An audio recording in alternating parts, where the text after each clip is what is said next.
Tadi saya senang banget lihat Bapak ketika mengendarai bajai. Inggi, ulun hanya nukar bajai murah 2,5 miliar.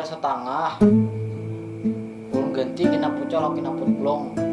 Mangkui benar pian. Saya boleh tanya, kenapa Bapak mengikuti acara ini, Pak? Kisahnya kayak ini. Pas semalam ulun hendak ke pembatuan. Lewat sana sakalnya banyak warung jablay. Ngaran ulun lawas kada. Singgih hai. Minum ulun di situ. Susu 2, gambung 1. Sekalinya ulun dikenainya. Larang benar bayar. Tahu-tahu utang ulun.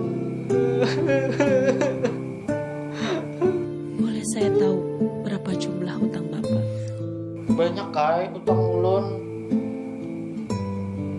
Lawan jablay yang di parak pohon asam tuh 12.500. Jablay nang dihiga manggis pohon manggis tuh 16.500. Habis itu jablay nang dihiganya ada gardu tuh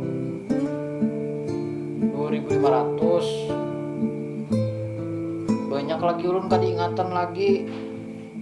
Pokoknya totalnya sekitar 12,5 miliar.